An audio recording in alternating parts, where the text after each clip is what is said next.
ನಡಿ, ಈಗ ಶುರು ಮಾಡೋಣ. ಕೇಸರಿಯಿಂದ ಮನೋಲ್ಲಾಸ ಮನಸ್ಸು ಮತ್ತೇರಿ ಕುಣಿದಾಡಿದೆ ನೋಡು, ಮನಸ್ಸು ಮತ್ತೇರಿ ಕುಣಿದಾಡಿದೆ ನೋಡು. ಕ್ಷಣ ಕ್ಷಣವೂ ಆಚರಿಸಿ ಕೇಸರಿ ಹಬ್ಬ. ವಿಮಲ್, ಬಾಯಲ್ಲಿ ಹೇಳಿ ಕೇಸರಿ.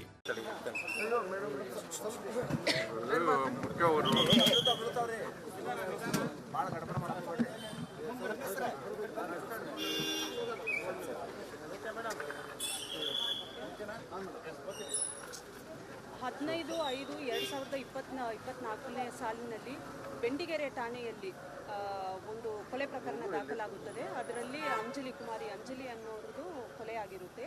ಈ ಪ್ರಕರಣಕ್ಕೆ ಸಂಬಂಧಪಟ್ಟ ಆರೋಪಿ ಗಿರೀಶ್ ಸಾವಂತ್ ಈತನು, ಗಿರೀಶ್ ಅಲಿಯಾಸ್ ವಿಶ್ವಾಸ್ ಸಾವಂತ್ ಈತನು ಕೊಲೆ ಆದಮೇಲೆ ತಲೆಮರೆಸ್ಕೊಂಡಿರ್ತಾನೆ.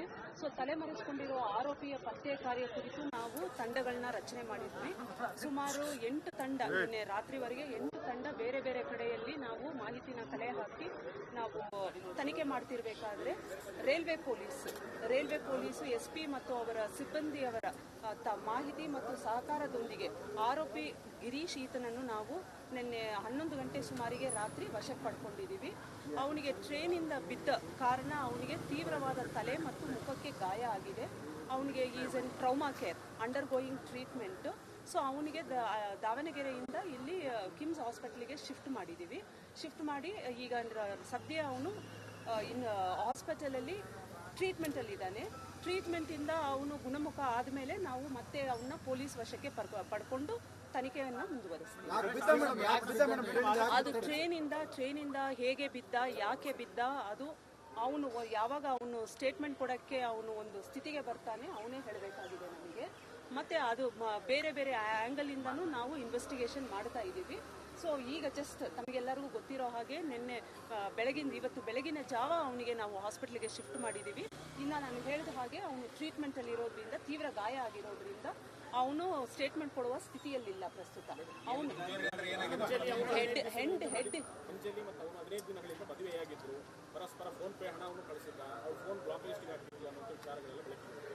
ನಮಗೂ ಇವೆಲ್ಲ ಮಾಹಿತಿಗಳು ಕೇಳಿ ಬರ್ತಾ ಇದೆ. ಬಟ್ ಯಾವುದೊಂದನ್ನು ನಾವು ತನಿಖೆ ಮಾಡದೆ, ಪರಿಶೀಲನೆ ಮಾಡದೆ, ಪುರಾವೆ ಇಲ್ಲದೆ ನಾವು ನಿಮಗೆ ಹೇಳಕ್ಕಾಗೋದಿಲ್ಲ. ಬಟ್ ನೀವು ಹೇಳಿದ ಪ್ರತಿಯೊಂದು ಅಂಶ ನಮ್ಮ ಗಮನದಲ್ಲೂ ಇದೆ. ಅದರ ಬಗ್ಗೆ ಎಲ್ಲಾನು ನಾವು ತನಿಖೆ ಮಾಡ್ತೀವಿ. ಈಗ 4:15 ಸುಮಾರಿಗೆ ಅವನು ನಮ್ಮ ಕಸ್ಟಡಿಗೆ ಬಂದಿದ್ದಾನೆ.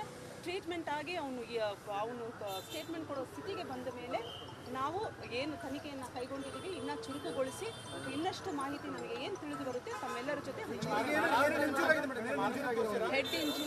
ಹೆಡ್ ಇಂಜುರಿ ಆಗಿದೆ, ಫೇಸ್ ಇಂಜುರಿ ಆಗಿದೆ.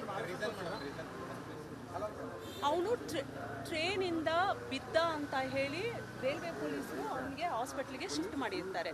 ಅದು ಯಾವ ಕಾರಣಕ್ಕಾಗಿ ಬಿದ್ದ, ಹೇಗೆ ಆಯಿತು ಅದು ಇನ್ಸಿಡೆಂಟು, ಅವರು ತನಿಖೆ ಮಾಡೋದಿದೆ. ನಾವು ಸಹ ತನಿಖೆಯಲ್ಲಿ ಆ ಅಂಶಗಳನ್ನ ಪರಿಶೀಲಿಸ್ತೀವಿ. ಅವೆಲ್ಲ ಅವನು ಮೈಸೂರಿಂದ ಅವನ ಪ್ರೈಮರಿಯಾಗಿ ನಮಗೆ ತಿಳಿದು ಬಂದಿರೋ ಮಾಹಿತಿ, ಅವನು ಗೋವಾ, ಮಹಾರಾಷ್ಟ್ರ ಕಡೆ ಹೋಗಿ ತಲೆಮರೆಸ್ಕೋಬೇಕು ಅಂತ ಹೇಳಿ ಒಂದು ಪ್ಲಾನ್ ಇತ್ತು. ಆ ಕಡೆ ಹೊರಟಿದ್ದ ಅವನು. ಮಧ್ಯದಲ್ಲಿ ಇದೊಂದು ಇನ್ಸಿಡೆಂಟ್ ನಡೆದಿದೆ. ಆಸ್ ಐ ಸೆಡ್, ಇನ್ವೆಸ್ಟಿಗೇಷನ್ ಇವಾಗ ಸ್ಟಾರ್ಟ್ ಮಾಡ್ಕೊಂಡಿದ್ದೀವಿ. ನಮಗೆ ಏನೇನು ಅಂಶಗಳು ನಮಗೆ ತಿಳಿದು ಬರುತ್ತೆ ಕಾಲಕ್ಕೆ ತಮ್ಮ ಜೊತೆನೂ ನಾವು ಶೇರ್ ಮಾಡ್ತೀವಿ. ನಾವು ಅದು ರೈಲ್ವೆ ಪೊಲೀಸ್ ಅವರು ತನಿಖೆ ಮಾಡ್ತಾ ಇದ್ದಾರೆ, ನಾವು ತನಿಖೆ ಮಾಡ್ತಾ ಇದ್ದೀವಿ. ನಾನು ಈಗಾಗಲೇ ಹೇಳಿದ ಹಾಗೆ ತಮ್ಮ ಮುಂದೆ ಏನಾದರೂ ಒಂದು ಹೇಳಬೇಕು ಅಂದರೆ ಒಂದು ಪ್ರೂವ್ ಆಗಿ ಏನಾದರೂ ನನ್ನ ಹತ್ರ ಒಂದು ಎವಿಡೆನ್ಸ್ ಪುರಾವೆ ಇದ್ದಾಗ ನಾನು ನಿಮಗೆ ಕಾನ್ಫಿಡೆಂಟ್ ಆಗಿ ಹೇಳಬಹುದು. ಅದಕ್ಕಿನ್ನ ಸಮಯ ಹಿಡಿಯುತ್ತೆ. ನಾವು ನಿಮಗೆ ಏನು ಡೆವಲಪ್ಮೆಂಟ್ಸ್ ಇದೆ ನಾನು ನಿಮಗೆ ತಿಳಿಸ್ತಾ ಇದ್ದೀನಿ. ಇವನು is A MOB offender, property offender, bike lifter. ಅವನು ಬೈಕ್ ಲಿಫ್ಟಿಂಗ್ ಸಂಬಂಧಪಟ್ಟ ಹಾಗೆ ನಮ್ಮಲ್ಲಿ 4 ಪ್ರಕರಣಗಳು ದಾಖಲಾಗಿ 4 ಪ್ರಕರಣಗಳಲ್ಲಿ ಅವನು ಅರೆಸ್ಟ್ ಆಗಿದ್ದ. ಅವನು is a property offender, MOB criminal. ಅದೆಲ್ಲ ನಾವು ಅಲ್ಲ, ಆ ಮಾಹಿತಿ ಎಲ್ಲ ನಮಗೂ ಇದೆ. ನಾನು ಹೇಳಿದ್ದೀನಿ ತನಿಖೆಯಲ್ಲಿ with evidence I will confirm all those details. Train Vishwamanava train. He was travelling towards Belgaum. ಈಗ ನಮ್ಮ ಮಾಹಿತಿ ಪ್ರಕಾರ ಅವನು ಇಲ್ಲಿ ಫಸ್ಟ್ ಇಲ್ಲಿಂದ ಬಸ್ ಸ್ಟಾಪ್ಗೆ ಹೋಗ್ತಾನೆ. ಬಸ್ ಸ್ಟಾಪಿಂದ ಮೊದಲು ದಾವಣಗೆರೆ ಬಸ್ಸು ಹತ್ತಾನೆ, ಮತ್ತೆ ಇಳಿದಿದ್ದಾನೆ, ಮತ್ತೆ ಹಾವೇರಿಗೆ ಬಸ್ ಹತ್ತಿದ್ದಾನೆ. ಹಾವೇರಿಗೆ ಹೋಗಿ ಅಲ್ಲಿಂದ ಮೈಸೂರು ಹೋಗಿದ್ದೀನಿ ಅಂತ ಹೇಳ್ತಾನೆ, which has to be verified. ತಮ್ಮೆಲ್ಲರೂ ಗೊತ್ತಿರೋ ಹಾಗೆ ಅವನ ಹತ್ರ ಮೊಬೈಲ್ ಆಗಲಿ ಬೇರೆ ಯಾವುದೂ ಎಕ್ವಿಪ್ಮೆಂಟ್ ಇರಲಿಲ್ಲ. ಸೊ ಈಗ ಬರೀ ಅವನ ಸ್ಟೇಟ್ಮೆಂಟ್ ಮೇಲೆ ನಾವು ಏನು ನಂಬಕ್ಕಾಗೋದಿಲ್ಲ. ಇನ್ವೆಸ್ಟಿಗೇಷನ್ ಅಲ್ಲಿ ಅವಳು ಬ್ಲಾಕ್ ಮಾಡಿದ್ಲು ಹುಡುಗಿ ಅಂತ ಹೇಳ್ತಾ ಇದ್ದಾನೆ. ಆಮೇಲೆ ನಂದು ಪ್ರೀತಿ ಇತ್ತು ಅಂತ ಹೇಳ್ತಾ ಇದ್ದಾನೆ, which has to be verified. ಇದು ಅವನ ವರ್ಷನ್. ಬಟ್ ನಾವು ಎಲ್ಲ ಆಯಾಮಗಳಲ್ಲಿ ತನಿಖೆ ಮಾಡಿ ಆಮೇಲೆ ನಿಮಗೆ ತಿಳಿಸ್ತೀವಿ. Okay, thank you.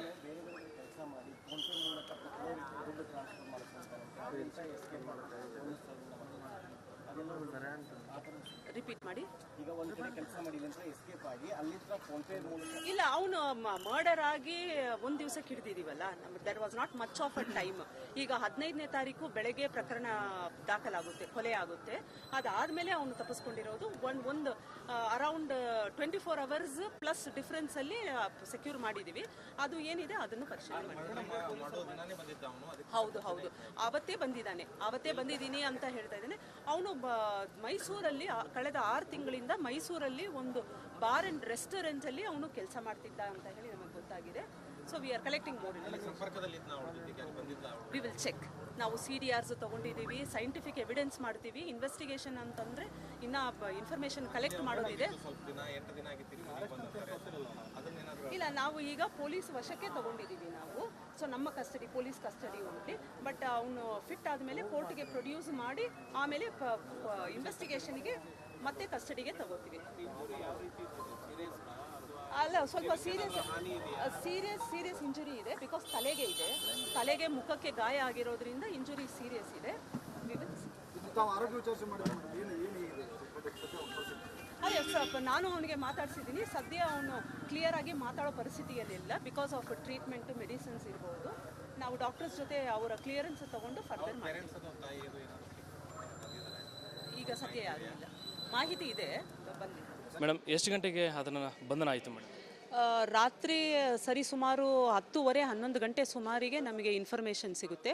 ಆವಾಗ ರೈಲ್ವೆ ಪೊಲೀಸ್ ಅವರ ಇನ್ಫಾರ್ಮೇಷನ್ ಆಧರಿಸಿ ನಮ್ಮಲ್ಲಿದ್ದ ಟೀಮು, ದಾವಣಗೆರೆಯಲ್ಲಿ ಇದ್ದಂತಹ ಟೀಮು ಅವನ್ನ 11 ಗಂಟೆ ಸುಮಾರಿಗೆ ವಶಕ್ಕೆ ಪಡ್ಕೋತಾರೆ. ಎಲ್ಲಿಂದ ಎಲ್ಲಿಗೆ ಪ್ರಯಾಣ ಮಾಡ್ತಾ ಇರ್ತಾರೆ ಮೇಡಮ್ ರೈಲ್ವೆ ಮೂಲಕ? ಅವನು ನಿನ್ನೆ ದಿವಸ ಅವನು ಮೈಸೂರಿಂದ ಹೊರಟು ಅವನದು ಆಬ್ಜೆಕ್ಟಿವ್ ಗೋವಾ ಹೋಗಬೇಕು, ಗೋವಾದಿಂದ ಮುಂದೆ ಬಾಂಬೆ ಹೋಗಿ ತಲೆಮರೆಸ್ಕೋಬೇಕು ಅಂತ ಹೇಳಿ ಅವನು ಪ್ಲ್ಯಾನ್ ಇತ್ತು. ಅದರ ಪ್ರಕಾರ ಅವನು ಹೊರಟಿದ್ದ ಅಂತ ಸದ್ಯದ ಮಾಹಿತಿ ಪ್ರಕಾರ ನಮಗೆ ಗೊತ್ತಾಗಿದೆ. ಬಟ್ ಬೇರೆ ಬೇರೆ ಅಂಶಗಳನ್ನು ಬೇರೆ ಬೇರೆ ಆಯಾಮಗಳಲ್ಲಿ ನಾವು ಪರಿಶೀಲನೆ ಮಾಡ್ತಾ ಇದ್ದೀವಿ. ಮಾಡಿ ಮುಂದಿನ ತನಿಖೆಯಲ್ಲಿ ಬರೋ ಅಂಶಗಳನ್ನ ತಮ್ಮ ಜೊತೆ ಶೇರ್ ಮಾಡಿ. ರೈಲ್ವೆಯಲ್ಲಿ ಮಹಿಳೆಯರ ಜೊತೆ ಅಸಭ್ಯ ವರ್ತನೆ ಮಾಡ್ತಾ ಇದ್ದ ಅನ್ನುವಂಥ ಮಾಹಿತಿ ತಾವು ಹೇಳಿ ಮಾಹಿತಿ ನಮಗೂ ಬಂದಿದೆ, which needs to be verify ಮಾಡಬೇಕಾಗುತ್ತೆ. ಯಾರು ಪ್ರಾಬ್ಲಮ್ಗೆ ಸಿಕ್ಕಾಕೊಂಡಿದ್ರು, ಮಹಿಳೆ ಯಾರಿಗೆ ತೊಂದರೆ ಆಗಿತ್ತು, ಅವ್ರದ್ದೆಲ್ಲ ಸ್ಟೇಟ್ಮೆಂಟ್ ಐಡೆಂಟಿಫೈ ಆಗಬೇಕಾಗಿದೆ. ಬಟ್ ಅದರ ಬಗ್ಗೆ ಖಚಿತ ಮಾಹಿತಿ ಸಿಕ್ಕ ಮೇಲೆ ನಾವು ತಮ್ಮ ಜೊತೆ ಶೇರ್ ಮಾಡ್ತೀವಿ. ಪರಿಸ್ಥಿತಿ ಯಾವ ರೀತಿ ಇದೆ ಮೇಡಮ್? ಅವನಿಂದ ಯಾವ ರೀತಿ ಮಾಹಿತಿಗಳು ತಮಗೆ ಲಭ್ಯ ಆಗಿದೆ? ಈಗ ಸದ್ಯ ಅವನು ಮಾತಾಡೋ ಪರಿಸ್ಥಿತಿಯಲ್ಲಿಲ್ಲ. ತೀವ್ರ ಗಾಯ ಆಗಿರೋದ್ರಿಂದ, ತಲೆಗೆ ಮುಖಕ್ಕೆ ಗಾಯ ಆಗಿರೋದ್ರಿಂದ ಅವನಿಗೆ ಹೆಚ್ಚಿನ ಚಿಕಿತ್ಸೆ ಅವಶ್ಯಕತೆ ಇದೆ.